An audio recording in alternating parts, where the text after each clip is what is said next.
If something's broken, it stays harmless phosphorescence!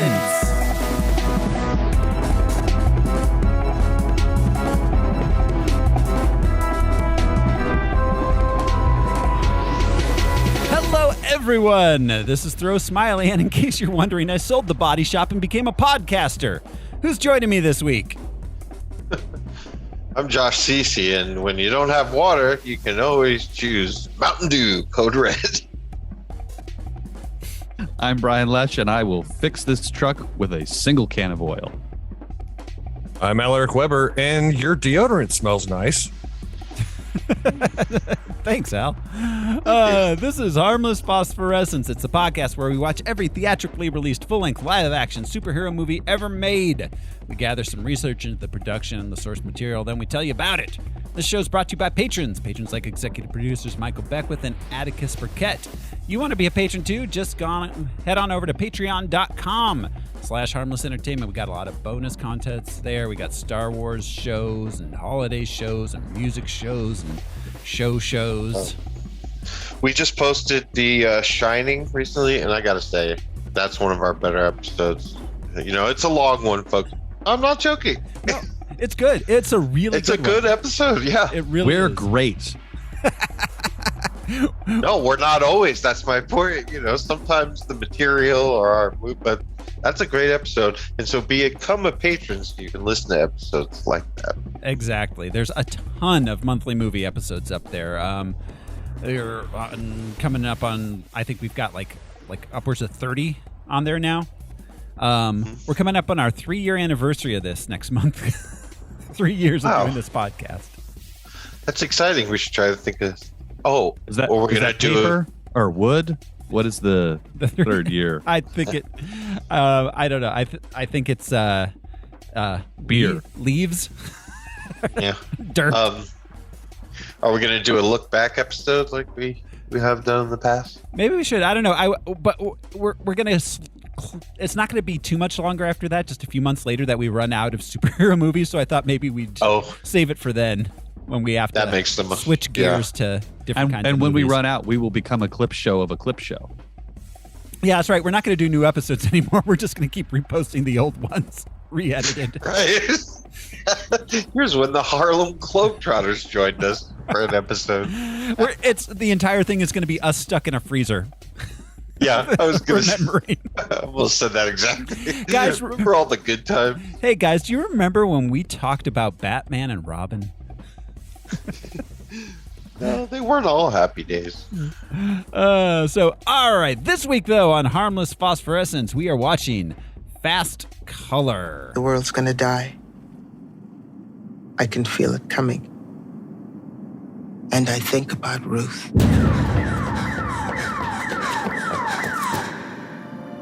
How does she survive out there on her own, as broken as she is?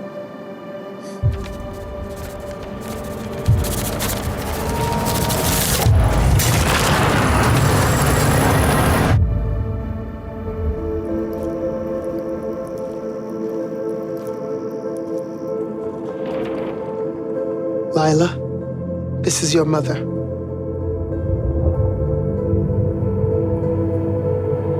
Did she have? Yes, but not like yours.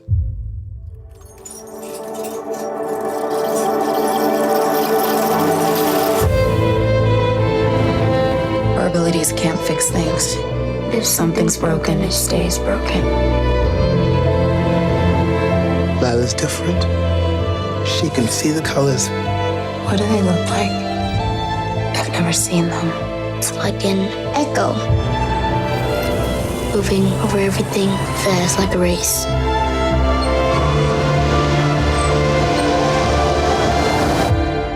It's gotten harder for us to stay in hiding. They know. There's not much time. You cannot be putting her in danger again. I'm not leaving. This woman can affect the energy of the earth. Ruth, we can help you. There are tests we can run.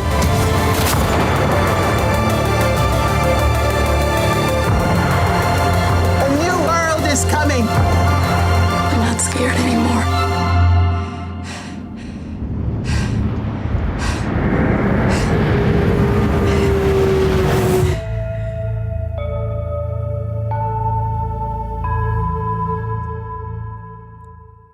Fast color. So I guess first I should go ahead and talk about how this does qualify as a superhero movie. So I had never seen it prior to this, and based on reading a couple articles about it and the Wikipedia page, which all describe it as a superhero movie, and which so it does technically barely qualify, although in theme I probably would have not put it in here had I seen it previously and know how. Well, I mean, not to put you on the spot, but Al asked a pretty legit question, like, what is the other? So superpowers, right? So What's if the she other has box that it superpowers dings? and the protagonist engages in heroic deeds or fights evil or crime in a vigilante style, based on the description that I read, it emphasized her conflict with the scientist and the government, which made me think there was going to be a lot more of her fighting the government style stuff. Yeah, she just uses her powers to save herself, right? Well, Grandma checks that box. yeah, At one moment in the movie, Yeah. I guess. that. But also on your list, not Yeah. apocalyptic, post-apocalyptic movies, and this qualifies in my mind as a post-apocalyptic. It's pretty movie. The close. descriptions say future; they don't say how far. yeah, it's, Well, It's and It's a the lack drought. of rain for multiple years. it's pretty shifty. 8. Yeah, 8 years. Yeah, it's pretty shifty. I probably would not have included this had I watched the movie prior to making the list. But it's what's done is Fair done. enough. I demand we do powder. Well, second mean- wave, we can, I mean, you know, I really don't want to talk about the movie Powder. I I don't know, but his powers is just the same as her. I mean, That's- I don't that's mean what this function, reminded me but of. The- as far as how Yeah. he uses his powers and to what end, it's the same Yeah. movie. yeah. I mean, yeah. Again, it was a lot of the article. I read a couple articles about it in the Wikipedia page, and they all emphasized her using her superpowers in relation to this government dude.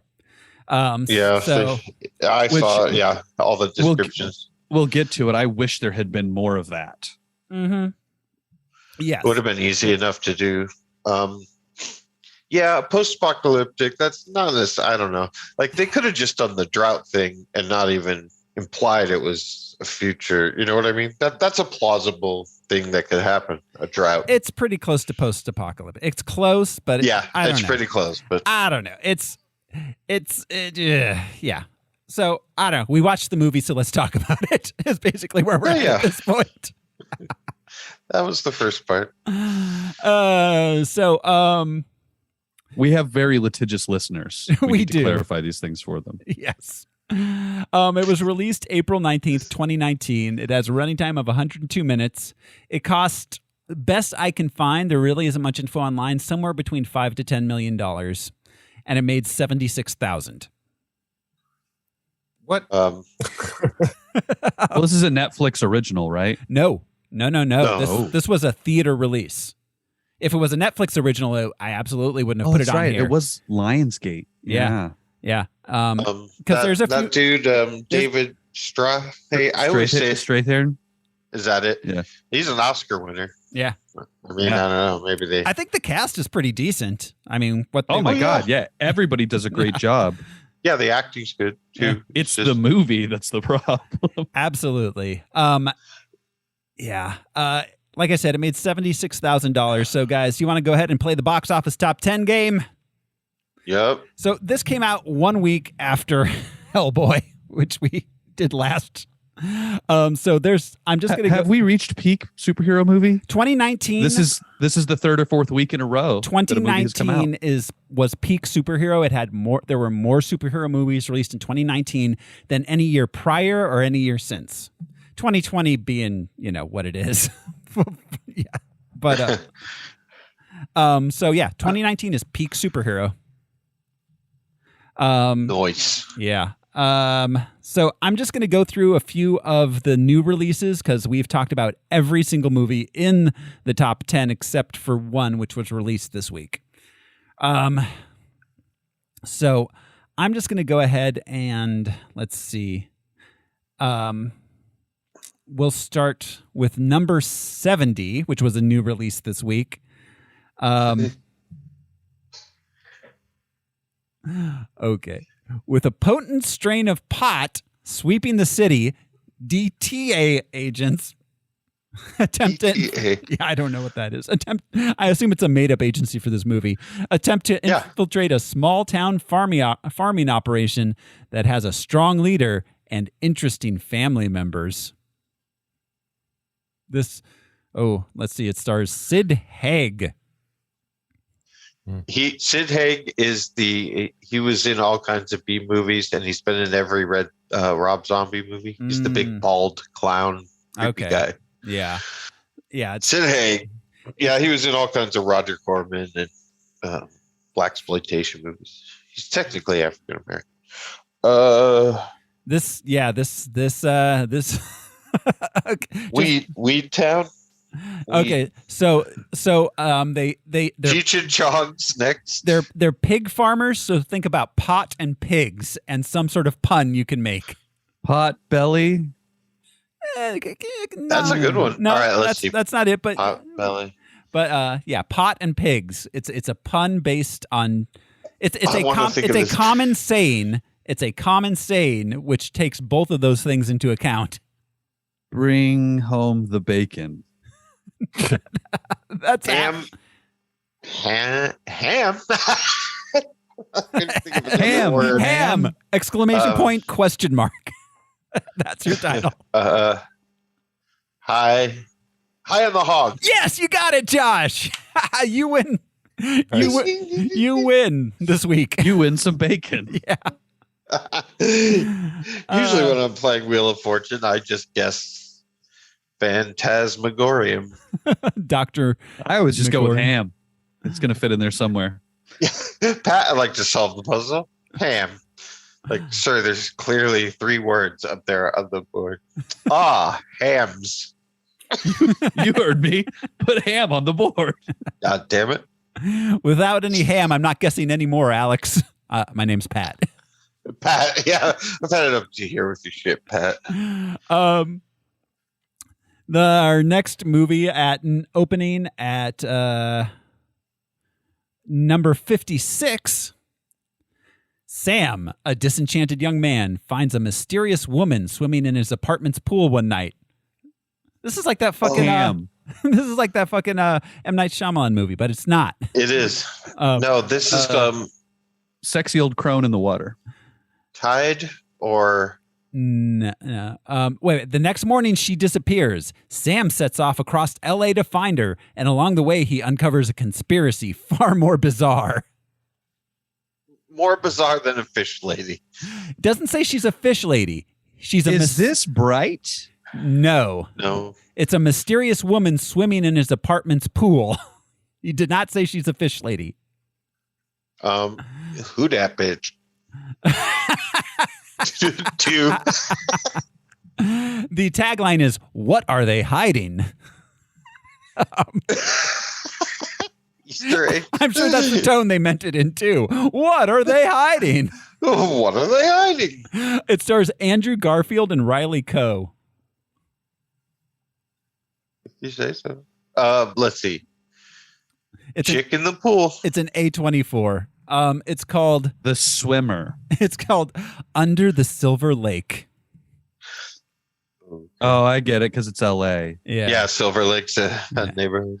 Yeah. Opening at number 50. After years in hiding, a woman is forced to go on the run when her superhuman abilities are discovered. Hide and Seek, the movie. Primary Colors, starring John Travolta. Yes, John Travolta plays a young black woman. He can if he wants. What number was this? Fast Color? Yeah, Fast Color was at number 50. It opened at number 50. Wow. Yeah. Well, okay, with 76,900. Yeah. $16. Yeah. Less than a house. A lot less than a house. Yeah. Yeah. Oh my God. Yeah. It opened against Ham, so that's true. Ham did sweep it. Ham and Ham 2, Under the Silver Ham. Silver ham. At number 49, the story of a woman who was exposed as the KGB's longest-serving British spy. Is that? Yeah, that is Dame Judi Dench on that poster.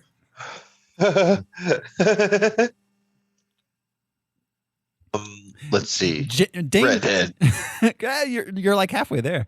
Dame Judi Dench is a Russian spy in looks like maybe the 50s or 60s, judging by the costumes. Red Grandma. Her Majesty's Soviet Service. It's Her Majesty's slow moving service. It's called no, it's Commies Please. No, it's called Red. It's called Red Joan. Commies Please sounds like a British sitcom. Sounds like a Faulty Towers style. Commies Please. Wherein Graham Chapman plays a Soviet spy who has to run a bed and breakfast. Yes, because British KGB agent. Okay, let's see. Opening at number 27. Oh my dear God. Okay. I don't know. This is a documentary. It looks dumb. There's a lot. Okay. Is this a documentary? Maybe. I can't tell. I'm going to read the entire description. What happens when a group of talented kids from a performing arts school are faced with an impossible challenge to create a showcase that teaches the world how they are created to shine? From the creative minds of award-winning Bethel Music and writers-directors Fred Vassallo and David Noronha comes this high-energy and heartfelt story that combines incredible dance with powerful songs to reveal that even kids can change the world when they find their voice and tell their story. In the veins of High School Musical, this movie is an uplifting and moving film that will inspire the whole family. Will it though? Yeah. The impossible task. They are at a school for the performing arts. That should not be an impossible task to put a musical together. No. It's called Spellbound. It's called Making a Murderer. Even kids can dance. Even kids can change. It's called Hot Damn, Look at Them Kids Move Them Feet. It's called Bugsy Malone. It's called Bright Ones. All right. Yeah. Okay, I'm going to go ahead. Last one. Opening at number 1 this week. Our only new movie in the top 10. Ignoring the eerie warning of a troubled mother suspected of child endangerment, a social worker and her own small kids are soon drawn into a frightening supernatural realm. Opened at number 1? Opening at number 1. I know what you're not going to do next time. Is this The Conjuring You ungrateful 2? kids. It is from the producers of the Conjuring universe. Whatever that means. Babadook 3? The tagline is, "She wants your children." Oh, it's The Nun. It's Part 2. Nope. It's the La Llorona? La Llorona. Ay, ay, ay. I saw this one, actually. Yeah. Look out, mijito. Wow. Opened at number 1. Yep, opening at number 1. Yeah. In our top 10, we've got Hellboy, Captain Marvel, and Shazam. All 3 of them are still in the top 10. For those listeners that don't know, La Llorona is a Mexican folktale, and so she's actually our regional boogeyman. Yeah. It's the Santa Cruz River she cried. It's Supposedly, I'm sure the Rio Grande claims it. Yeah, I was going to say there's probably a lot of rivers. Right. Is she a superhero, technically? La Even though her Llorona. powers stealing children? Drowning them. Yeah, I don't know. She's a ghost. She's doing good. Spectral. She's She fights crime. by killing Baby crime. children who would otherwise become criminals. She's a time-traveling ghost that kills children before they become evil. Yes. Special baby unit. No gallus. This is my killed- head canon for She- La Llorona now. She kills children before they become Nazis. Yep. Yeah, exactly. And just imagine La Llorona doing the roadie, like strangling Hitler hand motion, Well, he looks like Hitler. Yeah, kinda. I was just imagining the Hispanic mom superhero. She's just called like the Chancla. I was gonna say she has a chocolate with her. throw a sandal around the world. Yeah. Pinches your arm as she walks you out of the Kmart. Beat you in the parking lot. That's our box office top 10. That brings us to the production. Al gets the week off. There's no There's no background to this movie. It just appeared whole cloth. Yay! Like most movies, but yeah, no background. So, as far as the production goes, this movie is written by Julia Hart and Jordan Horowitz, directed by Julia Hart. They are a team, a filmmaking team. Let's see. They're Wonder Twins activate. Form of a cinematographer. Prior to this, they wrote something called The Keeping Room. That's where they put their stuff. Yeah. Looks like it's good for keeping. Looks like it's a Western, a female-centered Western. Interesting. The movie, their first writing, directing film that they made themselves prior was 2016's Miss Stevens. And after this, they made 2020's Stargirl, which is a jukebox musical. What's a musical? I almost started singing. Stargirl. Yeah. Oh, it's a Disney Plus original. What's happening? Yeah. Then I'm Your Woman, which is a crime, neo-noir crime film set in the 70s, starring Rachel Brosnahan. And then in 2022, they made a sequel to Stargirl called Hollywood Stargirl. Smokey and the Stargirl too. People must be stopped. So yeah. Wow. Okay. It stars Gugu Mbatha Raw as Ruth. She's probably best known from Loki. I think at this point that's probably her biggest role. Most well-known role, other than, I don't know, she was in Morning Show. She was really good in that. Yeah, she's really good in that. Yeah. She got her start early 2010s. She was in Larry Crown, Odd Thomas. Oh, she was in Jupiter Ascending. I'm sad we didn't. That movie I kind of want to do at some point. It seems crazy. I've seen it. It's crazy. We should watch it and talk about it. I remember the title. I don't know what it's about. What's his name? It was the Wachowskis. Magic Mike in space. Yeah, he's like a he's like a fairy from Jupiter. It stars Channing Tatum and Mila Kunis. It was the last Wachowski film because The Matrix 4 only had one Wachowski. Yeah.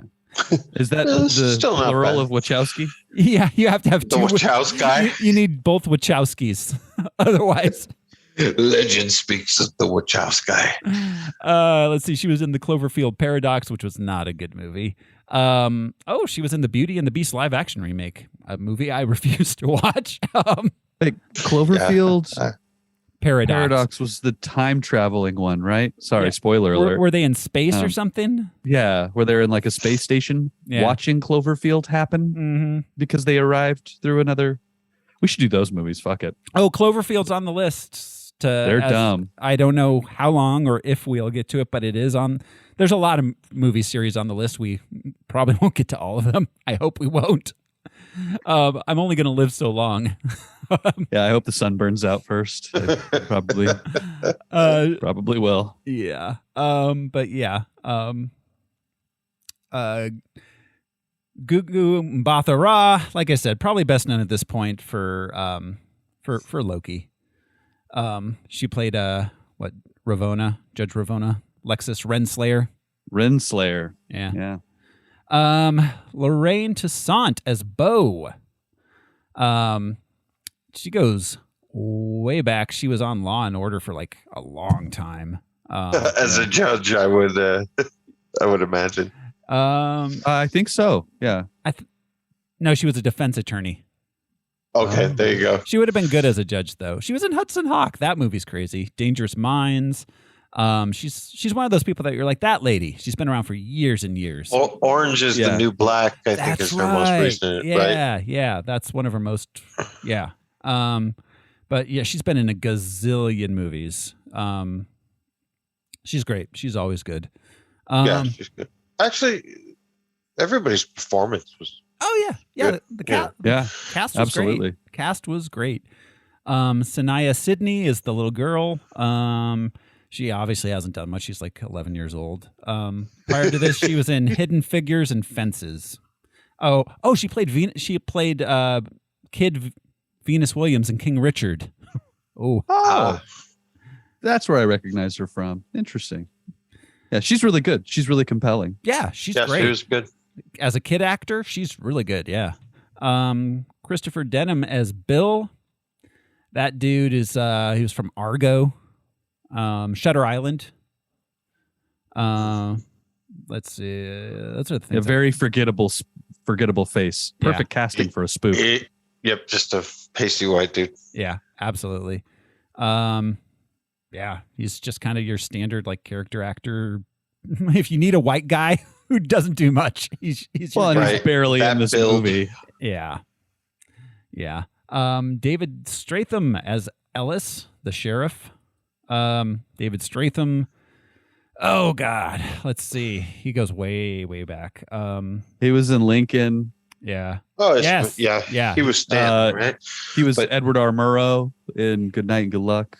Yeah. He won an Oscar for that. Yeah. Yes. Exactly. Lots of he was in Nomadland. He won an Oscar for Nomadland. I mean, I guess everybody did, right? Yeah. That was best film. Yeah. He's in The Expanse as Klaus Ashford, who is like an amalgamation of a bunch of characters, which is a lot of heavy lifting for a guy to like pull in multiple characters and personify multiple book characters as one person. He does a really good job of that. I think he the asshole husband in Dolores Claiborne. Yeah, he is. Kathy Bates. Yeah. He was also in the Bourne movies. He was in Bob Roberts, L.A. Confidential. He's in like everything. He does a lot of stage acting, which is crazy because now, like looking at his filmography, he's made so many movies too, but he's constantly doing stage acting. Yeah, dude works for sure. He's in the Jodie Foster movie Home for the Holidays. If you have never seen it, oh my God. Holly Hunter, Robert Downey Jr., Anne Bancroft. Yeah, but he's in it as well. God, that movie's so good. He does. I follow him on the internet somehow. I have like get emails from Theater of War Productions out of New York, and it's always him and like Danny Glover and Oscar Isaac doing online performances of cool stuff. They're doing like a Ukraine fundraiser with a bunch of refugees right now. I forget what the play is, but this happens like once a month. He'll just pop in and do a play. I'm like, where do you find the time? He's compelling. Yeah. To watch. I watched one with him and Bill Murray, like a short dialogue. I forget what they were doing, but it was incredible. Dude's an incredible actor. So that pretty much rounds out our cast there. This has 80% on Rotten Tomatoes. I mean, I don't know. I feel like the movie's like a solid like C-, basically. Yeah, it's a fine indie movie. Yeah. They don't really pay off or follow their own threads, I don't think. Yeah. But it's not poorly made. It just failed to come together, I think. Yeah. Right. A lot of the elements work, but they just don't coalesce in the movie. They don't tie together. It's somehow less than the sum of its parts. This is like, it feels like a pitch for a series, like a television series. Well, it shouldn't have been a movie. They actually were developing it as a series pre-COVID. through Amazon, but it since then there's been no updates, so it's looks like that's probably dead. Slow color is the more appropriate. Yeah. So I don't know. That's about it, guys. You want to go ahead and just jump into the movie? Yeah. All right. Enthusiastically. Crush a bowl. Here we go. This is Fast Color. We open on shots of a drought. We get a voiceover telling us that there is indeed a drought. It's caused by climate change. Water. I felt like the voiceover was jarring.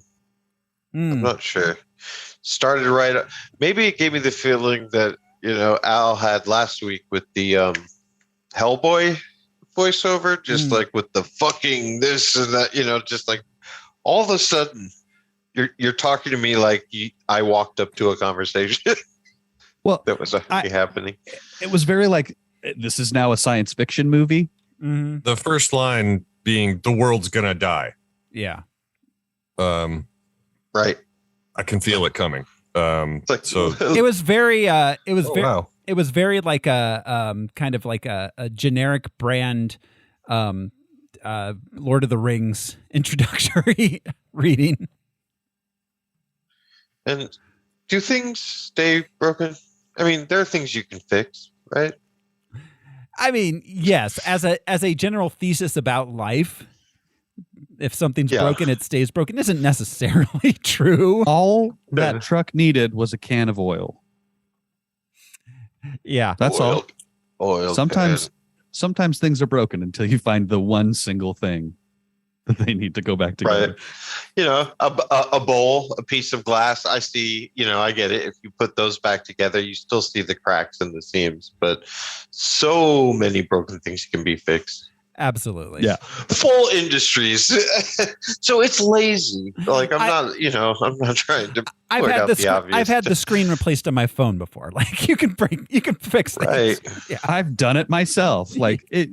This failed but to the live up screen to is that still broken. idea. The screen is still broken, but the phone is not. Somewhere. Is this going to be like a whole like ship of Theseus thing you got going on here? No. I just it may be something like when things are broken, it's hard for the pieces to come back together, or something along those lines. Well, but they just went with it's broken, it stays broken. Ooh, I like that. It's so like catchy, the world Josh. in a drought What? is broken. Yeah, I said that's so catchy. Yeah. Well, I mean, yeah, and I mean, that's off the top of my head. the idea is that the world is broken and you can't fix the world. I mean, that's the ultimate end game of the thesis they have there, which is not the necessarily world. Her relationships are broken. Her place in the world is broken. Yeah, she can split. She can split powers the sky. are broken, She's and broken. she doesn't have them because she's having seizures. Yeah, man, the metaphor is pretty thin. Yeah. Well, because she does end up fixing it. Well, but then of course, I mean, her whole thing throughout the film is that I think that's wrong. Maybe you can come back together, but all of it's pretty weak as far as them displaying this. It's just the syntax of that is just, I don't know. These things don't need to be wrapped in a bow, but man, they really needed to have stronger connections between them. Yes. Yeah, it's all of their metaphors are pretty thin and their analogies. And the movie suffers as a result. Well, sure. So anyways, we discover water is a very scarce resource at this point. We see she's reading from a journal. We get a title card. We cut to Ruth. She's breaking out of an abandoned factory. She's got rope around her wrists. She drives away as the police arrive. We see she's got a gun. She arrives at a motel run by a lady with a young daughter. She buys half a container of water for $26 and checks into her room. So we're introduced to this character in the desert. There's an 8-year drought. This is what the desert normally looks like. I think they were trying to imply that it's the Midwest, like somewhere like Iowa, Nebraska, which normally is much greener than this, but it just clearly looks like New Mexico or like Imperial Valley is where I thought they were. I was like, is this California? Yeah, they shot near Albuquerque, according to Those were the Go ahead. According to the story, they're in Texas. That's you saw on the map that they were in Texas? Yeah. Okay. Garrison just is where they're heading. All right. But when I read synopses, they all said New Mexico. But Al's right. They mentioned Texas. So, I mean, there's chunks of Texas that look like that too, though. So, I mean. Right. It does not. It that's does not look. That's what grassland looked like. It doesn't look like a post-apocalyptic world. No. A world that has had 8 It's years not. of drought would look so different than what they depicted. Yeah. It looks like my old backyard Yeah. Right. Well, here in Tucson. It looks like when I lived That's out. Arivaca 9 months of the year. It looks like where I lived out in 3 Points. 100%. Just yeah. Right. Which not to say like, and if you've been to the desert, this is what it looks like. But like, it would have been so easy to just like get some fans and blow some dust in every shot and make it look actually drought conditions. Well, it was actually distracting to me when she was approaching the house in that shot, because the house is clearly shot like there's like the trees, like you can see the farmland, like it's clearly not the same place as the reverse angle where there was actual cactus behind her. Yeah. And there were just some because saguaros you're in at a the time. drought, there's not going to be cactus in like farmland just because there's a drought. That's not how that works. Right. Just checking out Google Maps right now. Garrison, Texas is actually very green. So shooting it in New Mexico makes sense because New Mexico's not as green. Well, absolutely, but also you, like I said, But yeah, 8 years of drought would be rough even here in the desert. 8 years of drought would be rough, and cactus aren't going to migrate to the Midwest just because Yeah, there's a drought. saguaros particularly. Yeah, They're not in Texas. A lot of cactus in Texas, but not It's those. really lazy world building. It's really, really lazy. Mm-hmm. So yeah. So she takes the ropes off her wrists. She cleans up. She starts shaking violently. Takes everything off of anything loose. She takes and puts on the floor. Mirrors and lamps. She calls the front desk. Tells the woman to get under her desk. She ties herself to the bed and shakes violently while an earthquake happens. We cut to some time later. The police are at the motel investigating. It's weird. I just want to say showed her up. powers and her having a seizure in bed. She has like a bunch of lead time to prepare to put herself in bed, which is generally not how those things happen. But we're told, I mean, it's like literally not you. There's no time. Yeah. But we're told that she doesn't have her powers because she has seizures. That the But seizure. while she has a seizure, her powers are happening. Well, so I mean, I took it like whatever. There's some psychological blockage of her powers, and that causes the seizures. Is what I read it as. She had, when she was young, her powers were different. They show us that later. Yeah, but like I took it And like she's. Sorry, I'll go ahead. Oh, she started having the seizures, and now it's just these uncontrollable tremors. I mean, I think the subtext is that she's so powerful, but she's got this psychological issue that's how her powers manifest because she's blocking them through these issues she's having, this trauma she's suffered. Okay. To me, this is something that would have really benefited to have a little bit more focus on, to clarify, to build out their world, but not having it. It's just like, what? Mm-hmm. Why is this happening this way? Yeah, it's not, things just did not hang together well at all. So let's see. We cut to Ruth stealing a car, driving away. Again, why were the police called to this motel? Just because she knew there was, like, as far as like the lady at the motel knew, and I'm assuming the lady at the motel called the police. There was an earthquake. Yeah. Do the police investigate earthquakes? Yeah. Really? Are they going to arrest Yeah. the tectonic plates? I mean, Put up it's just the tape. emergency services. You're just But it was- first on the scene. It's just everybody goes. But Right. how was the earthquake only at the motel? How big of an area was this? That's what I'm saying. Like why are they specifically only at the motel? Well, didn't That the was guy the say that somebody epicenter? called him from the hotel? Like, or somebody called him from the police? Like, I understand Like- why scientist dude showed up, but why did the cops in general show up to investigate an earthquake? Well, because he worked for a Al's right. secret He government can explain agency. it. Like, I assume that the secret government agency pulled the cops in to do their bidding because they didn't have agents on the ground or something. Okay. Makes Here, sense. let's make it easier for you.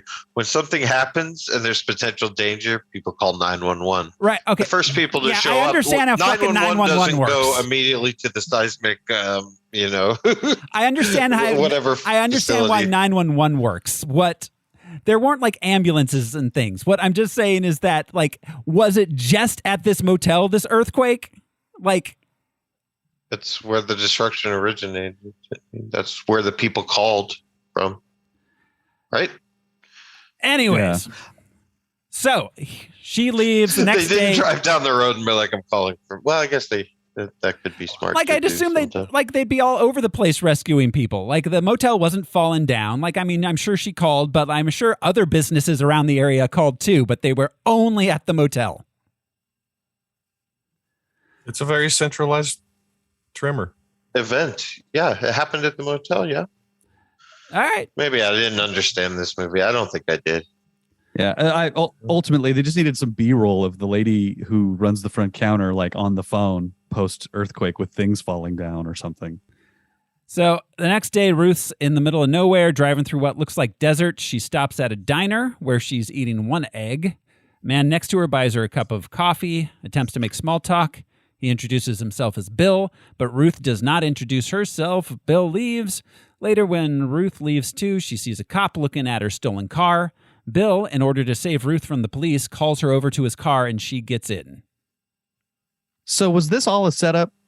Did he have the cop there? Yeah, he said so he that told she her would later. get in the car. He told with her, him. He told her later that he called the cops to lure her to his car. Yeah, because he's so bad at all of this except for that part. Yeah, like the entire time at the diner, he's just like the creepiest dude ever. I would get up, a white dude. I would get up and move to a table. I'd be like, "Look, dude, I'm just trying to eat my egg here. Yeah, leave me alone." 100%. You're really creepy. No, you cannot wear my skin. Well, and also, like, I mean, it's weird because he's the scientist. Like, they keep making it a point that he's the scientist guy. Like, why is he involved in the investigation? He should have just introduced himself that way. Why is hey, I'm a scientist. I know who you are. But like, why? Yeah, he's on our side. But why is he involved in like trying to track her down at all? Why aren't like the FBI or whoever those guys are doing it? So yeah, anyways. A valid question. I don't know. Yeah, I would have loved somebody saying like, we've got to move her to a third location because she's dangerous around people. Period. Boom. Done. Dialogue. Thank you. Fuck. Yeah, but instead instead like this government agency is like, send the scientist out in a station wagon to see if he can find this lady by driving around to random cafes. Also, he doesn't have a gun? He didn't have a gun because he's a scientist. He's not a government agent. But at the end, he has a gun. Yes, at the end. Because he got shot with one, I guess. He's like, I'm going to get my revenge. I got to go get a gun. But it's so dumb. He's just the scientist. It's not, I don't know. All right. Well, driving with Ruth, Bill tries to talk to her. She's not communicative. She wants out of the car as soon as possible. She finally agrees to let him drive her to a nearby town. Then Bill immediately just reveals that he's a scientist who's aware of her, that she has some sort of powers, and he's been chasing her. He wants her to come with him. She starts trying to jump out of the car. Bill pulls over. They struggle. She gets the gun out. She shoots him in the hand. She shoots out the window and then runs away into the desert. And this is the most exciting thing that happens in this entire movie. Mm-hmm. Yeah, by far. She also kicks him in the face. I guess she does. Yeah, she does. Yeah, that almost looked accidental, honestly. It worked. Her climbing out of the window. Like I said, this was the most fun I had in this whole movie. I was like, oh, damn, that guy got shot. Oh, things are happening now. Yeah, like I thought it was going to continue to like ramp up and like be like some conflict. She goes home. Yeah. She just goes home. Like, Yeah, she just goes Have the home. people who wrote this movie ever seen a movie? I don't think so. Like, it's like all the pieces of like a normal movie are there, but they're all just a little wrong. Yeah, because she's on her way back home. Yeah, and she just and so this dude who knows a lot about her finds her just a little bit away from her home instead of him showing up at her home, where there's definitely more intrigue because there's 3 generations of power in one location, but he intercepts her at the diner, even though he knows where she's going. You just said, lots of parts to a movie. Somebody mentions later on that they've been looking for us and they haven't found us yet. Like Grandma says that. Well, yeah. Bo and she's like, every time later on, she says, every time we go public, like they try to get us or do things to us. And it's like, but like, it's like, maybe that's just because you're black women trying to do it on your own. Maybe it's not your powers. Maybe they're just, that's, all the asshole white guys catch on and then they show up in your yard in a pickup truck and you're like, we got to move. I don't know. They would stick out, that's rough. That's got to be a rough way of life, an older black lady and a younger child, and that's all, and they're in the fucking Texas Panhandle or whatever. But we find out that they've been in that house for generations. Yeah, generations, literal generations. So how long? Yeah, it was Bo's great grandmother. So right, but like that would make sense. But her moving constantly to new farmhouses, I would think, would create attention. That's I guess what I was trying to say. No, they aren't moving to new farmhouses. They have been. I know. Yeah. But she made it seem that way. No.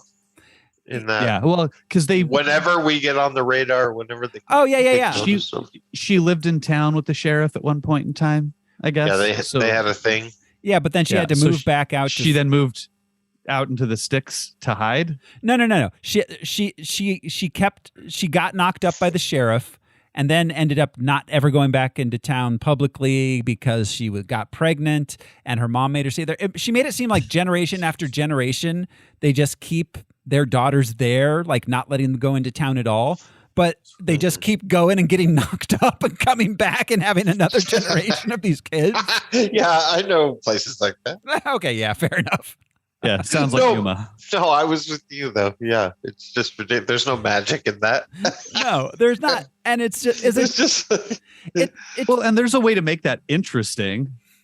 It's weird that there was no more family. Like she wasn't like, oh, my mother and my father. Like it's only the women in this family that live there. It's implied that the magic is inherited, which is cool. That's a cool concept. Yeah, but like. It's just why this house? Why outside of their hometown still? And they had the big journal that everyone, and that's another device that could have been cool, but they could have given more history and more richness to that area and this family's relation to that area, more than just like they're always saying, like, oh, they go in it just to interact because we need that to happen. She had a kid.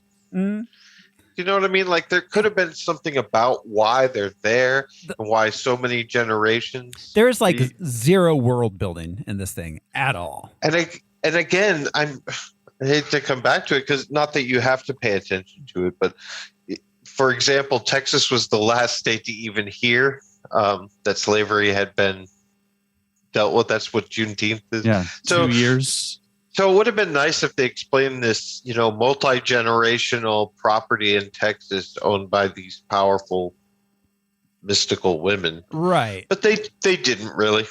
They didn't really. Right, because this drought's only been going on for 8 years. So I assume prior to the drought, they lived in what is essentially the normal 20th and 21st centuries that we're aware of. So like, right. And they had this giant, voluminous journal that the journal only says the powers go back many generations. Instead of a story about what it was like, why were they there? Yeah. It would have been nice to see some more flashbacks maybe to like some previous generations, like something like it's just. Or even the lazy scene they had, which was her just talking to her daughter about the book. They could have just thrown in another line or two. I feel like we're jumping ahead a little too much. All right. So, anyways, she. Oh, I had no idea. Yeah. Ruth arrives at a convenience store, gets some water, cleans up in the bathroom, and starts walking. That night, sheriff finds the abandoned car. Meanwhile, Bill arrives at the convenience store where Ruth cleaned up. Ruth, meanwhile, arrives in her hometown of Garrison. She goes into a bar and convinces the owner to feed her in exchange for doing work. So beer and coffee has to be pretty pricey too, right? Yes, you would think so. Those take, well, I mean, the coffee they at least addressed. Like They addressed that, yeah. They didn't tell us how they made it, but it's been shitty for 8 years. And it's clearly expensive because she couldn't afford it and Bill bought it for her. So, like, I get that. But the beer is kind of just flowing. There are a bunch of dudes drinking in that bar. Yeah, that bar is happening. That bar. Not to mention all of the things that run on water or require water to also be involved, like vehicles, for instance. Yes, you have a radiator in your car. Most people. Well, it shouldn't take one that egg much cost? water to replace. Yeah, but I mean, yeah, there's a lot of things that take water besides just drinking water and plants. Well, animals. Yes. Like you asked Al about the egg. Yes. Quite a bit of water to keep a chicken alive. How much did that one egg cost? Yeah, I'm guessing it was expensive, which is why she only had one egg. That's a deep question, Al. Yeah. How much does one egg? That was like a $12 breakfast. Yeah. Yeah. I mean, food. It would cause a lot of food scarcity too. In addition, Well, and the food industry, it seems to be doing fine. So yeah, how do you clean dishes? I don't. With a I damp don't know. cloth. That's I guess. They show us. they do. Oh right, she's Well, and like I don't know. I didn't watch this. we can see cigarettes still exist, so they're still growing tobacco. So tobacco and booze are things that we're willing to put large amounts of water into. I mean, fair enough. Which I don't think honestly is yeah. not entirely unrealistic. Yeah, That fair is, enough. But yeah, we would probably I'm sure. probably go down smoking and drinking if the world were to end. fair enough. So anyways, after bar close. Oh yeah, I was going to say, like, I don't in 2019 we still are doing like you can wash dishes for your meal. Like no one's done that since the 30s. Since Pee Wee Herman. Yeah. If that's an option, there's a lot of places I'm going to eat at, and then just how many dishes do I have to wash for this meal? Yeah, totally. Well, and I think that was supposed to show that woman was like sympathetic, or maybe that she even knew about who she was. Well, yeah, because she mentions, "Are you from this town?" So she doesn't recognize her, but she's also like, "Oh, I guess you're a local." She's like, I'm almost home, but I'm going to stop and do a bunch of dishes at this But also this roadhouse. Yeah, also Almost home. almost home. Also, this town is ridiculous because we can see from this bar there's like at least 40. There's like 40 people in this bar this night. But anytime they show the town, there is no one anywhere in any street, and there's 4 buildings. That's because they're all hung over. One of those magical towns that has everything and nothing Exactly. at the same time. Lazy. Yeah. So yeah, she listens. It's like when you need it, it has the different Mayberry characters. Like if your car's broken down, then you'll talk to, Otis at the shop, and you know, all of a sudden there's that. Yep. Yeah, exactly. So yeah, there's she listens to some X-ray specs on the jukebox, which is which I think is one of the most unrealistic things in a small Texas town with X-ray specs on the jukebox. Come on. Honestly, there was a bar in Yuma that had X-ray specs and like X and Misfits and stuff. So it's not that unrealistic. Okay. And it was like Yeah, an old bar from like the 1800s. Wow. So Back when the X-ray specs were big. Jukebox was not. the jukebox was not, but I mean, like the bar itself is like an establishment, Red's Birdcage in Yuma, but their jukebox feel has ya. that kind of stuff. So to me, I was like, oh hell yeah, that's kind of All a right, fair cool enough. choice. Yeah, well, that Texas did is not. its own.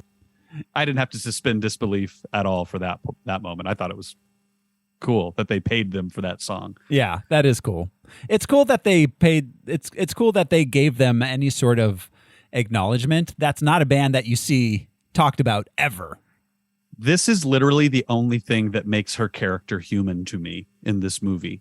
Like as a real flesh and blood human being is the fact that she has musical taste. Yeah, Not that she has a child or a mother or that she's on the run. It's literally she puts some coins in a jukebox and chooses a punk rock song. Mm-hmm. Like I was like, oh, that's cool. That's personality. Yeah. That's the only personality she has. Which is a bummer because that's interesting. Yeah. That alone is interesting. This actress does a great job of making Yeah. that seem like she's thinking about playing this song for a reason. Yeah. Well, yeah, and also and I mean all the other stuff, like she's on drugs, like drugs. Oh, the drugs you are on. You're on drugs. Like, Yeah. tell us what the drugs are at least. Like, She could have just said, I hit the bottle real hard as a result. I hit the bottle real hard. And I would have bought it immediately. Yeah, but like Instead what? of generic drugs like she's a Dare ad. Right? Is she smoking PCP and jumping out of like the lab, like school lab windows? Like Tylenol. He's on Tylenol. Yep. Right? Is that them trying to like, it's opioids maybe or something? Like she Maybe. wants downers, like, and they didn't want to say, I've been Yeah, maybe smoking like oxy. I don't know. Is it to deal with the seizures? yeah. That's why she was doing it. But yeah, I mean, just generic drugs. All right. Anyways, so she goes and spends the night in an abandoned motel. Meanwhile, the sheriff and his men are investigating the crime scene at the abandoned car. The next day, Ruth walks out to a farm, I guess, or a house in the middle of nowhere. Apparently, she arrives there in the morning and apparently just stands outside all day long because then we cut to nighttime. When Bo... I'm sorry. I think this was a flashback because it was cutting between her standing in front of the house and being in the hotel. So I felt like she was remembering like leaving home. Because it was cut like she was looking at the house, like she was walking towards the house. I mean, I definitely read it as she was walking to the house. I thought it was cut that she was contemplating the house before leaving, that she was remembering leaving home. Because it kept cutting back to her in the hotel room. So I thought this was a flashback in her head. And then it cuts to the house at night. Anyway. I mean, could be. I'll buy it. Yeah, could be. This movie feels like a jumbled bag of parts coming out of a bag at random, though. I mean, this part felt really jumbled. Yeah. Yeah. Definitely. I mean, that could be, that at least would make some sort of sense. So yeah. Because she had a flashback about at the same time, this same scene, she had a flashback about the pipe bursting. Okay. This was like the first time they showed the pipe bursting back at home. All right. But yeah, it was all choppy. Yeah, it was. Okay. And inside, an older woman, Bo, and a little girl, Lila, are cleaning up after dinner. We learn that Lila likes to fix mechanical things. Lila goes to bed. Bo goes outside to smoke a cigarette. She disintegrates the cigarette. And then, surprised by Ruth coming out of the dark, she puts the cigarette back together. Magically. She recombobulates it. Yes. We cut to some government guy arriving at the abandoned motel. He finds Bill staying there. Bill also went to the abandoned motel to sleep. Was that the same motel? It looked like it, and it had the same, like the inside was like had no power and had graffiti all over it, just like the one she was in. Okay. I didn't see enough of the inside, but it looked like the sign was still on outside. Oh, okay. So maybe it was. Well, I mean, because that was the only motel in Garrison, and I have to assume because the bartender said, or that Ruth and the bartender talked about. She was like, "Oh, that's closed down." And yeah, Valleys. Yeah, so Okay. they made it seem like that was the only motel in Garrison, and it was in fact abandoned. So I mean, maybe he wasn't in Garrison. That's what I was thinking, that he hadn't quite made it to Garrison yet. But I mean, Garrison's the only thing around there. And when he talked to the guy at the convenience store, he said, you're just 3 miles outside of Garrison. Fair. And like, there's nothing else there. So he would have had to have the traveled. convenience store is 3 miles from Garrison? Yes. That's what the dude said. And after she left the convenience store, she went to the bar in Garrison. Yes. And then before going home. Yes. If her house is less than like 10 miles away, she is 2 hours walk. Yeah, tops from home. Yeah. Wow. Yeah. I missed the 3 miles out of Garrison line. That just contextualizes all of this and makes it even more insane. Yeah. This is like the Shire. Yeah. Yeah. Like no. she's traveling vast distances. Yeah. No, it's ridiculous because like none of the mechanics of the film hold together at all. It's like they had an idea that they like for a metaphor and then just made a movie without actually writing a script. Yeah, the time and space aspects of this movie are so confusing. Well, yeah, like we'll get to it later. There's a thing later on. We'll get to it anyway. So, we cut back to Ruth and Bo talking. Ruth wants to stay a while. She tells Bo she's sober now and that she's having seizures again, which were being held at bay by doing the drugs. Ruth wants Bo to try and help her control her seizures. She thinks she will be able to now. It's unclear why she thinks she'll be able to now. But Bo lets her sleep in the barn. Ruth asks about Lila's powers. Bo tells her she doesn't have seizures like Ruth. She has powers like Bo does. They argue a little bit. Then Bo goes back into the house. We cut to the sheriff arriving home where he lives alone. We cut to Lila sleeping. There's an earthquake. She and Bo shelter in a doorway. Afterward, Bo takes Lila out to the barn and introduces Ruth to her as her mother. She's all Bo knows.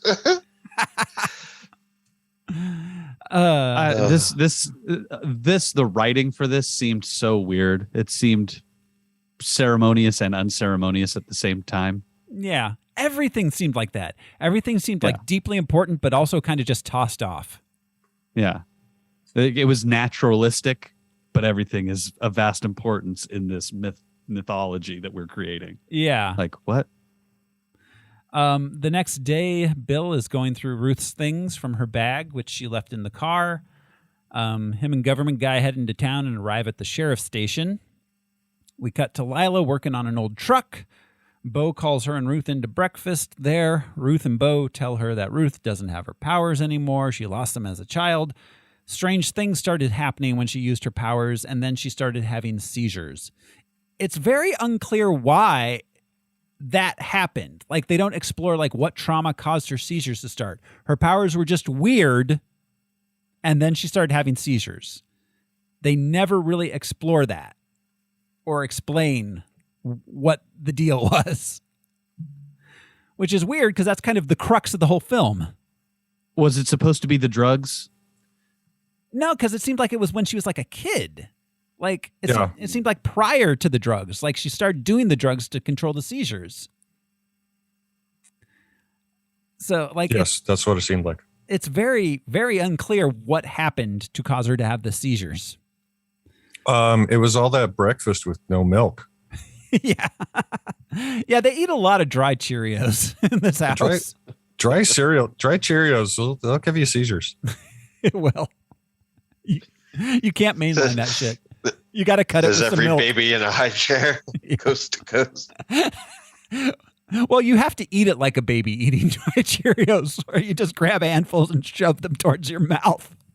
Or you try so hard to get one at a time And it just ends up as you practice your fine motor skills. and it just ends up on your cheek, stuck there. Yeah. Never gets in the mouth. Yeah. That's yeah. Ooh, babies. Anyways. So she tells her that she left home as a teenager because she was sick, because she doesn't want to tell her about the drugs.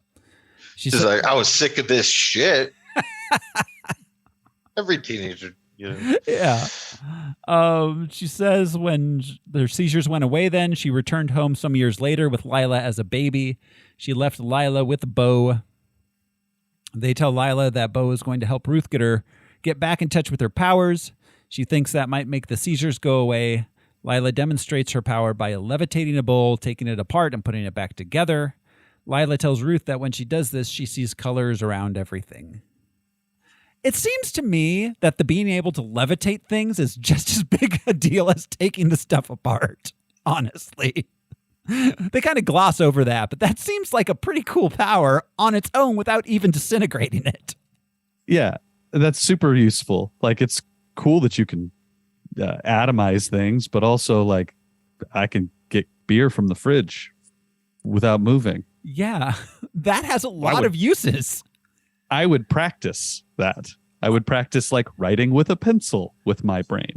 Right. They don't seem to ever try to refine their powers. They just kind of do it off haphazardly. Like when she's working on that truck, I'd have been like pulling the tools up to me without having to get down to the toolbox. Yeah. Or fixing the thing using your brain and turning the screw with your brain. Yeah. There's all sorts of stuff you could do with don't telekinesis. need a wrench if you can use telekinesis. Yeah. You don't need a wrench if you have a brain. And don't try fixing things because it's going to stay broken. Did we get to the part where they quote that to each other? It's this scene. simultaneously? It is this scene that we're currently in. Yeah. Yeah. Does anybody want to explain that to me? I guess is that written down somewhere? Do they repeat that before they go to bed? I guess the family crest. Yeah, I guess sometimes shit is broken and it's broken forever. And it stays broken. Yeah, I guess the quitters. I guess the idea is that Bo said it so often that they're like, we were both raised by the same woman. Look at that. Like if this felt like it was supposed to be important, that they both knew this phrase. Yeah. But it wasn't at all. No, it wasn't. And this phrase is dumb and turns out to not be true at all, even within the film. Yeah, it's so not helpful. Not to anybody's like hero's journey or their life Yeah. or anything. Yeah. Well, and I wish she had said it to the cop. Like Grandma should have said it to the cop at the end. Yeah. Well, and this is a series, like this is another movie where stuff just happens. Like she just starts getting seizures. We don't know why. At the end, she just stops getting the seizures. We don't know why. Nothing happens that sparks it. It just happens. There's no cause and effect. It's just things happen. So back in town, the sheriff arrives at the station to find that the government guys have taken over his investigation into the abandoned car crime scene. So he goes back out to where the car was found and follows Ruth's trail through the desert. We cut back to the house. Bo's trying to help Ruth use her powers on a bucket. After a while, they stop. On the bucket? Yeah, you're right. Yeah, she's just like, try to do a thing to the bucket. I can't. Well, then just breathe. Okay, now we're done. It's like a 5-minute lesson. Like, we know what he's really investigating because he's on the special earthquake unit. Yeah. But also, I mean, like, this makes Yoda's training of Luke seem really, really in depth. Honestly. Yeah.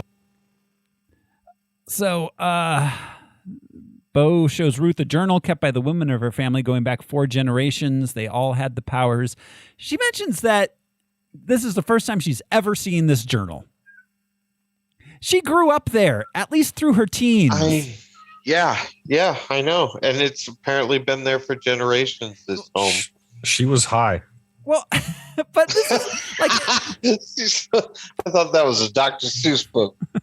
this is definitely the kind of thing that, like, you know, you've got your like 4-year-old daughter who can like move shit with her mind. You'd sit down and look through this journal and be like, your grandma and great grandma. Yeah. My grandma had me look at photo albums that she got that month. Yeah.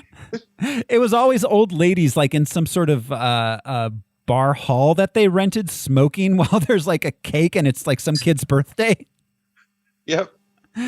Anyways, Lila comes in and suggests a new way of thinking about the powers. Don't try to imagine it, just remember it. Okay.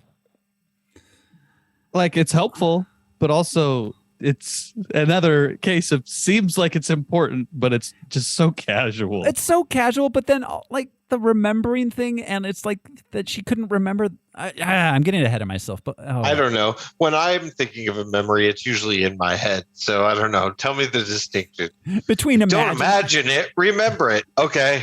Should I remember to imagine it, or should I imagine I'm remembering it?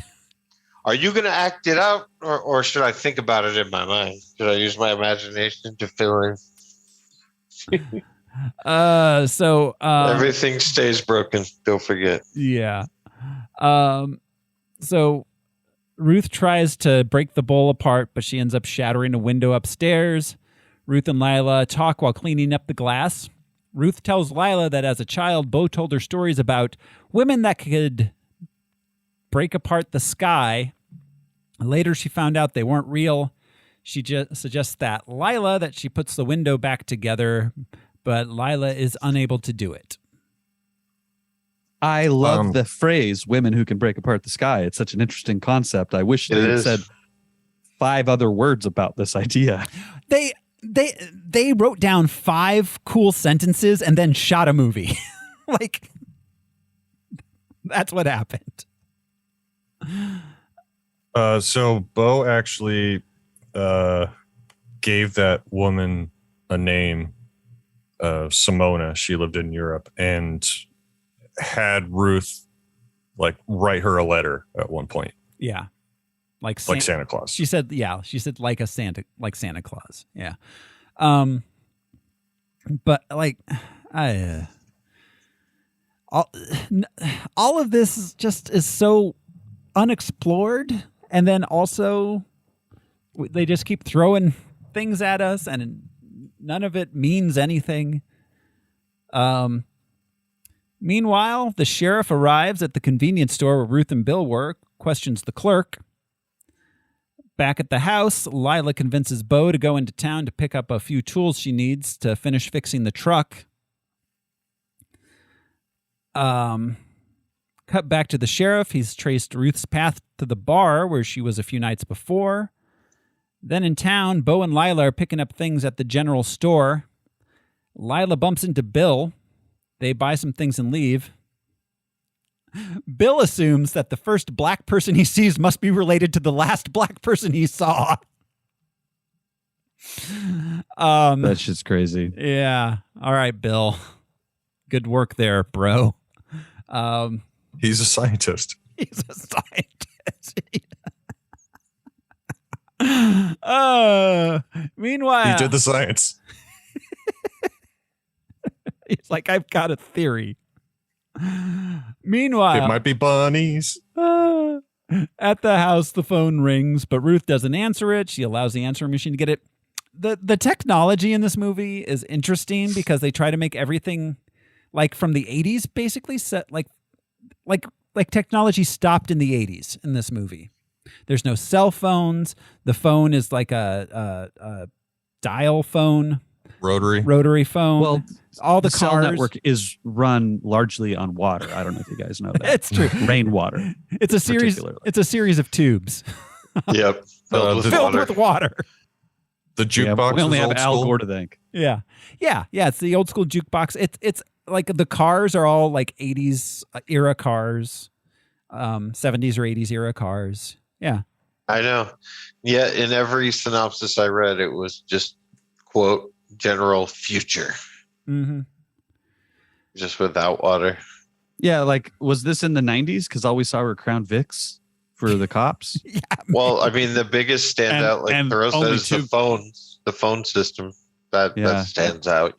You can squeak by everything else, but like, oh, our communication grid never existed, or like Brian said, oh no, there's not enough water to run the cells, to run the satellite. Yeah. It's time to take the garden hose to space. Fill up that satellite. Sorry, sir. It's going to stay broken. I'm sorry. So, all right. Let's see. Ruth starts meditating, trying to use her powers to break apart the bowl and put it back together. She's unsuccessful, although behind her, she breaks apart a cloud, causing a very centralized little rainstorm. That water falls to the ground.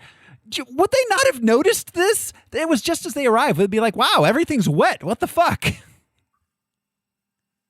You're on. She doesn't seem to notice it. Yeah, she doesn't notice. She doesn't hear it. She doesn't feel the humidity. No one notices that everything got wet. For the first time in 8 years, apparently. So this... and this is such a weird choice to have her be sitting and disappointed that she couldn't do this thing. It rains behind her. She doesn't pick up on it at all. Mm-hmm. She clearly doesn't have control over her power. Yeah. But she made it rain for the first time in 8 years. Yeah. And no one notices. Do you guys remember the movie Children of Men? Yes. Remember the scene where the baby the baby's born and the baby is crying and everybody stops? Mm-hmm. Yep. If it didn't rain for 8 years and it smelled like rain, you'd be like, dude, wait, hold on. Yeah. What is this? It smells like rain. Yeah. Is that fresh water I smell? Like, yeah, exactly. It's so disappointing that didn't happen in any way, even while it was raining at the end. Anyways. Yeah. Well, and that ends. Okay. Anyway, that ends. And why do this now? That I just so confused and frustrated by every choice that they made, because these are choices. They are choices, and they're bad choices. So all right, Bo and Lila arrive home. Lila goes into her room, putting back together some additional tools that she stole from the store with her power. We cut to her working on the car into the evening. Ruth reads from the journal. She and Bo do some mother-daughter bonding. Ruth tells Bo about the phone call. Bo goes and listens to the silent message. Meanwhile, Lila and Ruth bond. They talk about music. Lila tells Ruth that she's fixing the truck so she can leave and find others like her, as she believes there must be some sort of purpose to their powers. Ruth gets upset at her, telling her there's nothing in the world for her and she should stay on the farm. This is all so very, like... Why? This unnecessary conflict. Yeah, well, yeah, and I understand, like, and she's, like, mad at her, like, you can't leave, like... First off, she's not going to get far in that truck, as we see later on, because there was apparently half a gallon of gas in it, but... yeah...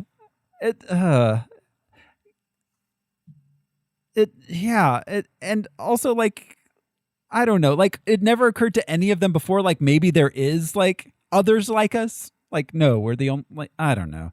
Just, we're back at the world building. It's all terrible.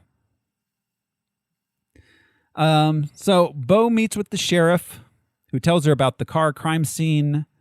It's heavily implied at this point that he's Ruth's father. They don't state it explicitly yet. Bo tells him that Ruth is at the house. Back at home, Ruth and Bo argue. Bo wants Ruth to leave as the men, she's a danger to Lila. Lila interrupts them fighting, and Ruth refuses to leave. The next morning, Bill... Sorry, before you get too far. The old signal was calling and not leaving a message, or leaving a 5-second message of silence. 5 seconds of silence, yes. Okay. How many times did Bo go to the old high school track when, like, a telemarketer called and didn't leave a message? It happened constantly, I'm sure. Yeah, this No. is like I get why they did this, but like also you could just like click the handset on a countertop or something. Yeah. Yeah, you And could then like hang up. you could like tap it or something, like tap tap tap. That's it. Like something. 5 seconds of silence, you'll know that I'm calling you. How does it go through? Tap tap tap.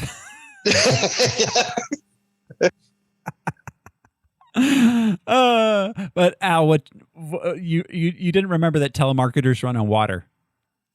Oh, right. There are no more. Right. They're gone. They're fish I mean, people. Telemarketers they are live- fish people. They're Technically, it's amphibious. true. We all run on water. Uh, Damn, that's true. the We next- should all be movie's- dead.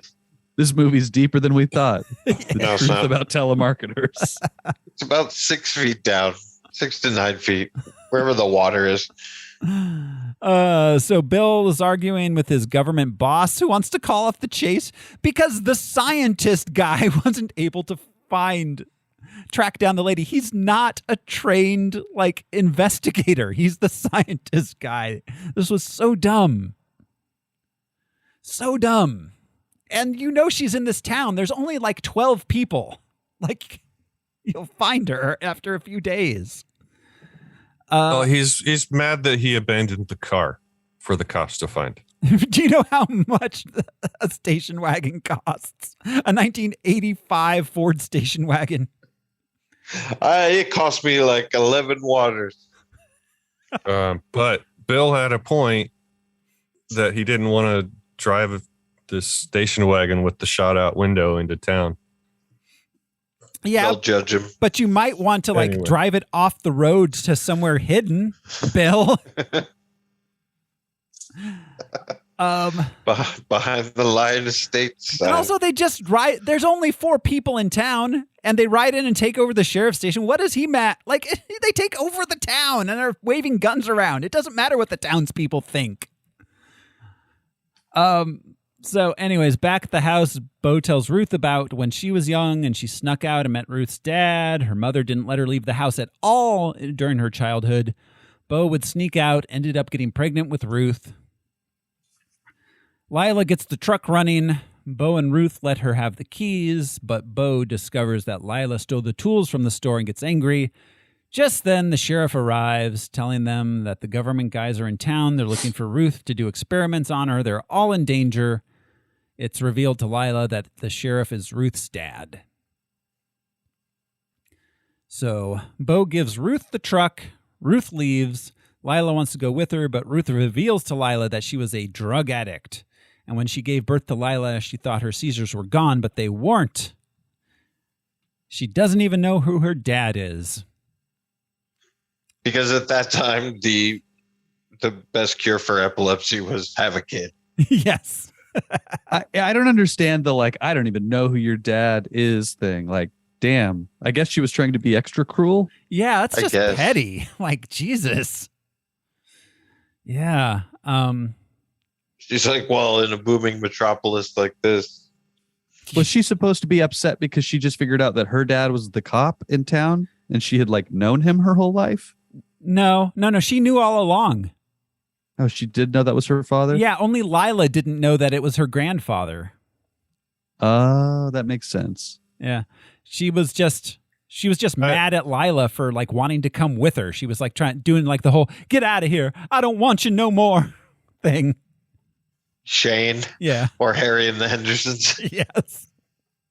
I thought she was just down on herself for being so strung out that she didn't know who got her pregnant. She was like, I'm a loser, baby, so why don't you kill me? But also she shows her motivation for telling Lila that she shouldn't leave the farm. She says like, there's nothing out there. This is just a horrible place full of horrible people. Yeah. She's like, but I want to see Gay Perry. No, the French are the most horrible people out there. They're the worst people of all. You've got to keep them down on the farm. It's like the Dewey Cox, like, you don't want to smoke this, Dewey. Right. You don't want none of this. I think I kind of do. I think, yeah. The French people, they pronounce every word ill.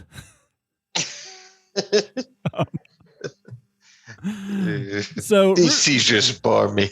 Ruth drives, apparently runs out of gas in the driveway. Like, it's immediate. She walks to a gas station. There, filling up a can, she starts to have a seizure. She runs into the desert, then remembers the seizure she had when Lila was a baby, which caused a water pipe to burst and nearly drown Lila. Remembering this and remembering the face of her child apparently allows her to control and stop the seizure? I guess? Yeah. Why did she suddenly remember? How is this seizure different from the others? What sparked her to, like, what? What? Did she have like acute amnesia around the memory of her daughter almost drowning? And then she remembered it? I guess. Wasn't that cute? I guess she did. But also, like, why did she, and why did now she remember? Okay, also, this kid is like 10 years old, right? Mm. The car has not been driving in 10 years, but somehow the gas in that tank still works. Yeah. At least far enough to get her out of the gate of the house, to which she then walked to a gas station. That's a go-kart. Yeah, so she looks into the sky, she sees the colors in the clouds. She gets her car some gas and heads back to the farm, where she finds everything in disarray and Bo and Lila missing. She goes to see the sheriff, who tells her that the government guys took Lila to do experiments on, but not Bo. They know Bo has powers, but they don't also take her. How do they know Bo has powers? Okay, I guess not. How do they know I Lila assume has they powers? knew because they had been looking for them for generations. Like, how do they know quote, unquote. Lila has powers? Are they just assuming she does? Dean said the men came to the house and Lila used her powers. Oh, to try to stop them. That's right. Okay. All right. So, Bo... So did they not know beforehand that she had powers? I guess not. I don't think so. They only knew Ruth did? And they only knew about the earthquakes. They didn't even know about the disintegrating things. Also, they have the ability to like atomize objects and then put them back together. Yeah. That would be such a gangster thing to do to a person. Yeah, I kept expecting them to do it to a person. Because the scary part about that is not, obviously, you can become pink mist, but then to be put back together would be really disturbing. Like what? Yeah. What did you experience in that time? Are you normal now? Are you back? Which was the first question I asked when this did not happen, was like, damn, that would have been like a huge philosophical implication as to like what you exist as in that moment and then afterwards. It's and then there's the additional like Star Trek transporter question of like, are you still you? Yeah, what was Riker's Thomas Riker now? Yeah, Thomas Riker. That's right. Yeah. I still want to hear their trombone duets, but like, why not ask this question? Yeah, that was like the first thing I thought about when I saw that they could take stuff apart. What happens when you do it to a person? First thing. Yeah. Well, and not hell. not just the taking apart, the putting back together. Like, are they capable of completely reassembling yourself and your consciousness and all that stuff? Yeah, it's yeah. We'll never know. We won't, because they slapped this thing together with like cardboard and magic markers. So let's see. Ruth tells Bo that she saw the colors and she can take apart the sky. So she leaves to go get Lila, I guess. I don't know what she plans on doing other than making it rain on them. What was her plan? All she can do is the rain thing at this point. I just imagine her showing up with like a money gun, just like shooting it in the air. The 20s going everywhere. Making it rain. Meanwhile, in a cell, Lila disintegrates the handcuffs. She could just get herself out. Like, she was never in danger of having to be staying in that cell. Well, I would, again, the implications of these powers are really neat, and like cinematically you could do a lot of interesting stuff. She could have dissolved the truck she was sitting in. Yeah. She could have. These are expensive CGI ideas, but like that's a thing you build a movie around. Like, oh, you vaporize a person in a car and a gun and some handcuffs. Yeah, like Boom. I'm imagining them driving at her like in the car with like guns, and she just vaporizes them and the mist goes through her on the other side and she reassembles it, and they're like, "What?" But instead we got like the colorful sky colors, and they're gonna crack the sky or whatever. Yeah. So then Bo and the sheriff arrive too. The government guys come out. They all enjoy some rain. They pull guns on Bo, the sheriff and Ruth. Bo disintegrates their guns. Lila disintegrates the doors of her cell in the sheriff's office, comes outside. I disagree, because Lila earlier couldn't disintegrate the door. She was trying, but she couldn't do it. I think this is Ruth taking down the doors right now. Oh. I think this is Ruth doing all of this. Oh. Okay. I did not, maybe. Yeah, I did not get that. You know, actually, I think I agree with you, Al. This was supposed to be like her Jean Grey moment. Okay. Yeah. Okay. All right. So yeah, that did not play for me. I did not pick that up. I thought it was Lila doing it. Okay. Makes sense. That makes far more sense, actually. So Lila, is this the first time Lila's ever heard rain? Yeah. I thought that was kind of a cool moment. So. Her Yeah. like hearing that sound and being like, "What is that?" Yeah. Yeah. Lila comes out and asks Bo where Ruth is when Ruth is 20 feet to her right. She's apparently Lila has face blindness. She's nearsighted. She was in the shot when she asked where she was. Like, Jesus. Things like that, and like the cop, like the sheriff being like, "So I stopped working at the body shop and became the sheriff, in case you were wondering." Like, yeah, I can tell from the fact that you're the sheriff. Like, just like befuddlingly, like unnecessary lines.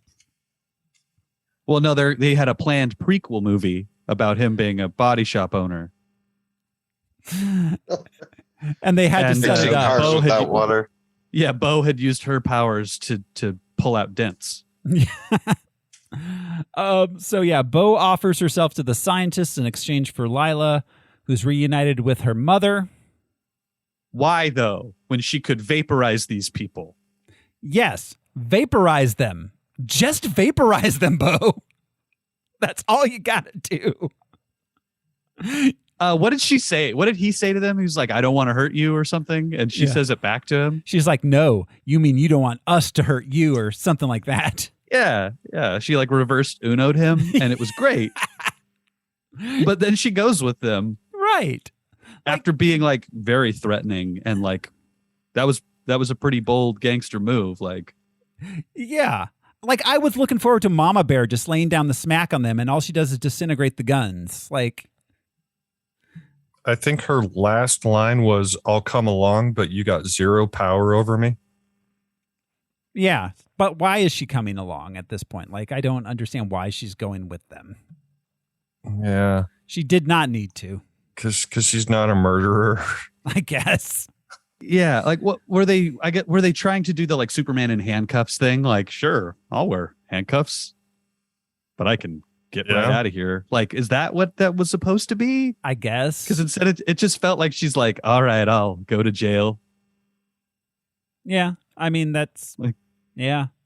I guess that was her deal. Or, well, because she's like, "You can do your experiments on me," basically, she was saying, but like, only Only the ones I'll let you. be like, Yeah. And FYI, I'm into some freaky shit. Spoiler alert, it's butt stuff. That's butt stuff all the way down.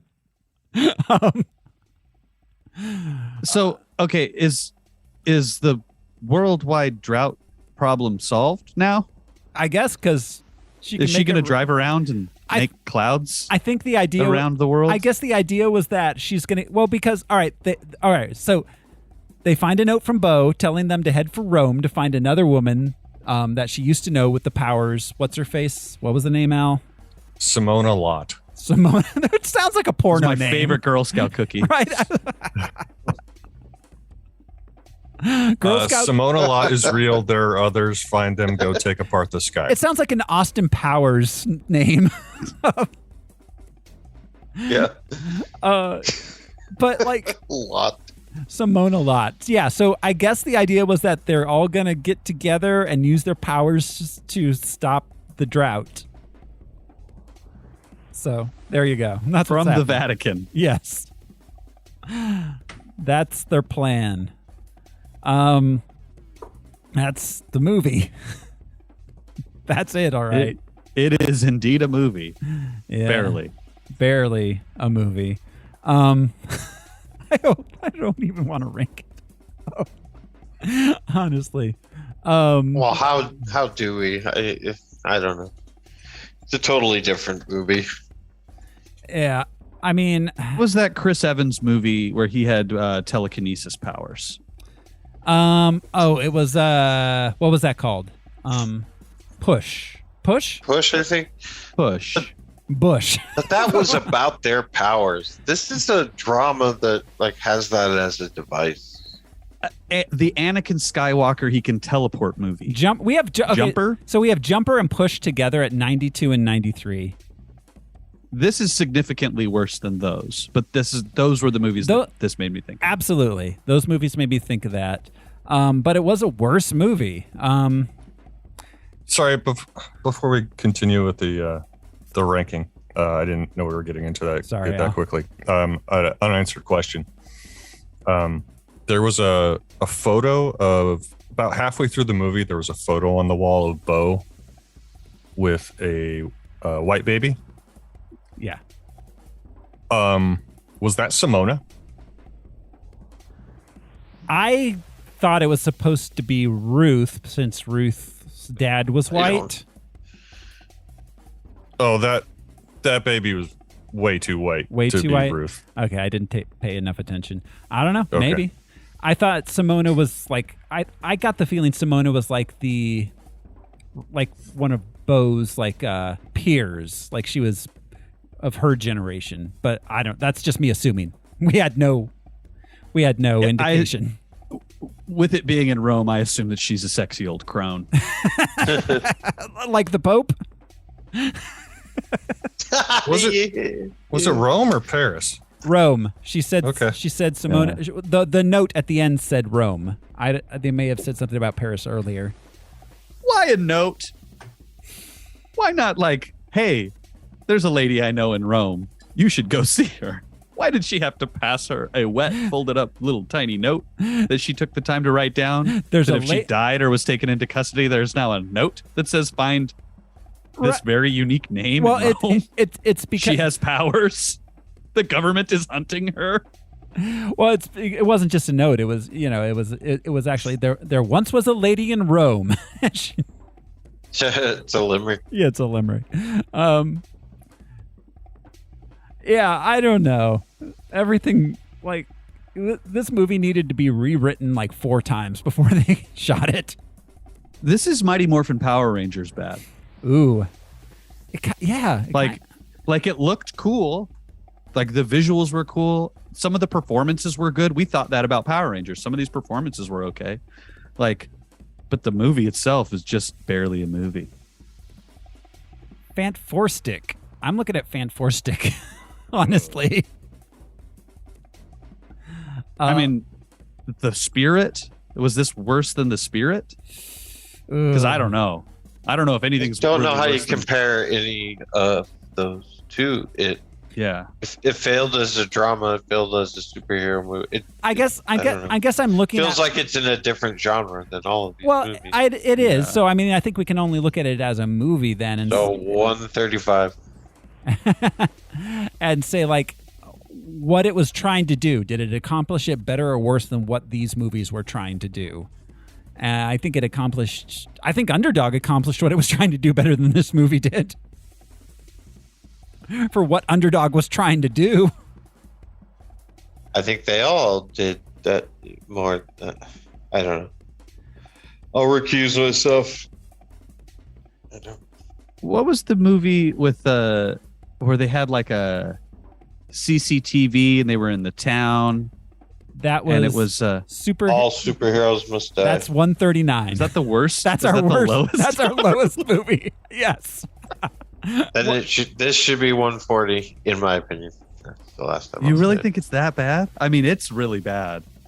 I don't think it's a superhero movie. So according to what we were just saying, I think all of these movies succeeded at what they were trying to do more than. I'm done. I don't care. I'm gonna put it wherever. I think it's definitely near the bottom, but it's. I don't know. Al, thoughts? Let's see. I'd rather watch this again than Superman 4.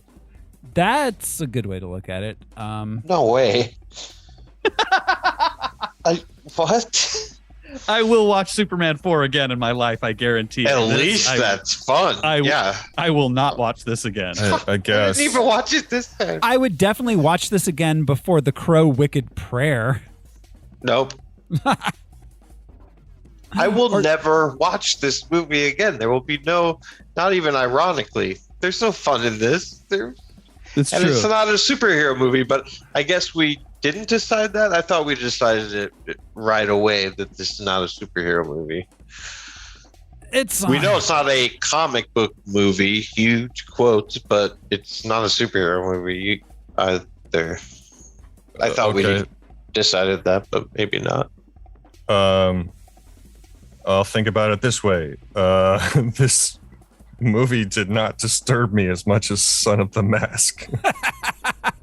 Oh, so that's the okay. I'm making up criteria all over the place.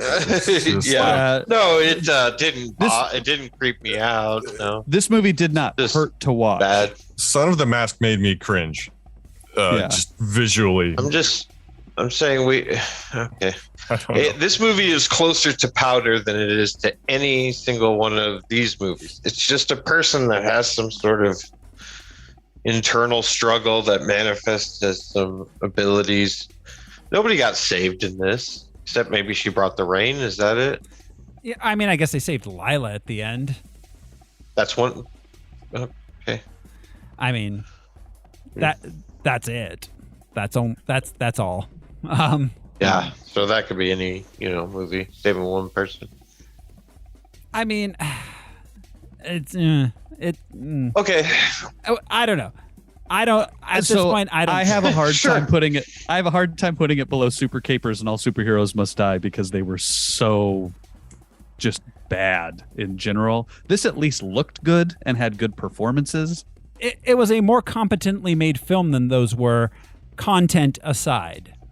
Yeah. Content aside, it was a better made film. Yeah. I mean, why is content aside? I mean, I just Super Capers and All Superheroes Must Die because how Wicked Prayer to some extent were difficult. So then why are we just because how supery doing all kinds any kind of movie? Well, that's a fair point. And if it not being it being far less superhero-y, I would put it way higher if that wasn't being taken into account at all. It's just not as bad of a movie as a few of these down here. Period. Okay. All right. Fair enough. I will stand alone. I mean, that's that. We'll judge on how comfortable movies make us feel. Well, I mean, so I don't know. Again, so Al. Above or below Citizen Toxie? I mean, I'd definitely put it below. Okay. Then I'll take it. That's where I would put it because I don't want to put it below Son of the Mask. Yeah, Son of the Mask was rough. That rap really hurt my soul. But didn't you laugh? Didn't we laugh? Wasn't that fun? I don't know. I feel like we had a good time talking about it. more than we did Yeah. with this one. Or watching them. I don't feel like we ever hit on fun or interesting I as mean, far as this movie went. But I that's would- cool. definitely not fun. That's not what we're looking for. I understand now. Now I get it. Okay. I mean, I found things to like in this movie. I wouldn't call it fun. Certainly not fun, but there were things in it I didn't hate. That's not what I'm talking about. But all right. All right, as a compromise, we're putting it at 136 out of 140.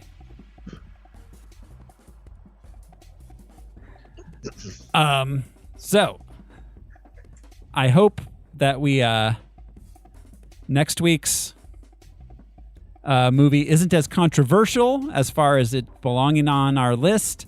Next week on Harmless Phosphorescence, we will be watching Avengers Endgame. Is it a superhero movie? I don't know. It's the big one, guys. Endgame. Does this have Uma Thurman in it? Don't they all? Just her feet. Yes.